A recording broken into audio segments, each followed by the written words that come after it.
Hello everyone, আবার একটি নতুন ব্লগে তোমাদের সবাইকে স্বাগত। আজকে আমরা যাচ্ছি তিনতাউড়ি বেগুনবাড়ি কালী মন্দিরের কাছে, অর্থাৎ কালী মন্দিরে ঘুরতে যাচ্ছি। আজকে আমি বৌদির মামা বাড়ি গেছিলাম, সেখান থেকেই বেরিয়ে পড়েছি। যাতায়াতের পথে ওই কালী মন্দিরটা পড়বে, তাই তোমাদেরকে দেখিয়ে দিই। আজ শনিবার পূর্ণিমা, চলো যাওয়ার পথে মন্দিরটা কেমন তোমাদেরকে একবার দেখিয়ে দিই। ইতিমধ্যে আমরা মন্দিরে একদম কাছাকাছি চলে এসেছি, সেখানে পৌঁছানোর দৃশ্যটা দেখাচ্ছি। একদম কাছাকাছি চলে এসেছি। এই দেখুন, এই ধারে মন্দিরটা রয়েছে, কতটা দেখতে পাচ্ছ তা জানি না, সামনে গিয়ে দেখাচ্ছি। এটা মন্দিরের পুকুর দেখতে পাচ্ছ। এই বেগুনবাড়ির কালী পুজো খুব নাম করা, অনেকেই জানো, তাই দেখতেই পাচ্ছ এখানে 1 মাস ধরে মেলা হয়। তাই দেখতেই পাচ্ছ এখনো মেলার লাইট রয়েছে। ইতিমধ্যে আমরা সেই মন্দির চত্বরের মধ্যে ঢুকে পড়লাম। দেখতেই পাচ্ছ সামনে রয়েছে দোকানদানি মেলা, এবং এই সাইড দিয়ে চলে যাচ্ছে আমাদের মন্দিরের রাস্তা। মন্দিরের পেছনে আমার সাইকেলটা রেখে তারপরে তোমাদের সাথে কথা বলছি। দেখতেই পাচ্ছ ইতিমধ্যে মন্দিরের কাছে চলে এসেছি।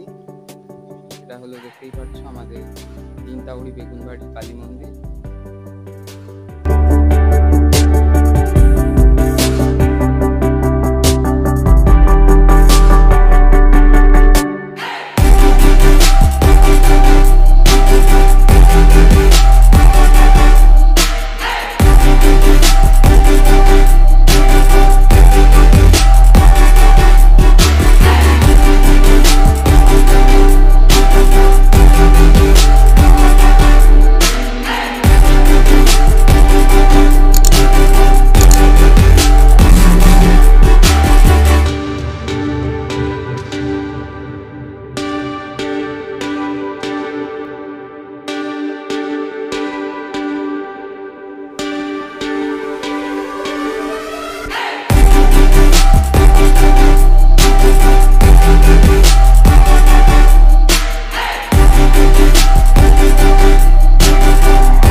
মন্দিরের বাইরেটাও যতটা সুন্দর, মন্দিরের ভেতরটাও ঠিক ততটাই সুন্দর।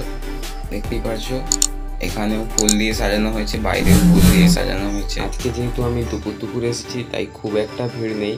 যা রয়েছে এলাকার, অর্থাৎ এই চারিপাশে কয়েকজন লোক রয়েছে। আর আজকের এই ভিডিওটা যারা যারা দেখছো, তাদের মধ্যে কেউ যদি এখানে এসে থাকো, তারা কমেন্ট করে জানাবে কবে এসেছিলে এবং কেমন লাগলো। চলো এবার মন্দিরে একটু ব্যাক সাইডে যাওয়া যায়। মন্দিরে দেখতেই পারছো চারপাশে ঘোরার জন্য জায়গা রয়েছে, অর্থাৎ এটাকে বলে পরিক্রমা করা। পরিক্রমা করার জন্য মন্দিরের পেছনে গিয়ে গেলাম।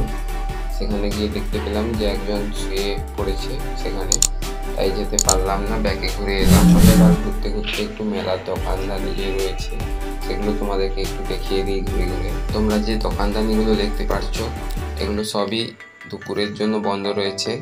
ঠিক সন্ধে হলে এই দোকানগুলো সব কিছুই খুলে যায়। আর এখানে সন্ধে হলেই লোকের আনাগোনা খুব পরিমাণে বাড়তেই থাকে। এই সাইডে যে দোকানগুলো রয়েছে সবই খাবারের দোকান। আর এই দূর থেকে মন্দিরটাকে কত সুন্দর লাগছে তোমরা মোবাইল স্ক্রিনে দেখতেই পারছো। আর যারা যারা এই ভিডিওটা দেখছো, সবার কাছে অনুরোধ, যদি চ্যানেলে কেউ নতুন হয়ে থাকো, চ্যানেলটি সাবস্ক্রাইব করতে একেবারেই ভুলবে না। কারণ এখন নতুন নতুন ব্লগ ভিডিও পেতে আমাদের চ্যানেলটিকে সাবস্ক্রাইব করো এবং সাপোর্ট করো। জয় হিন্দ, জয় ভারত।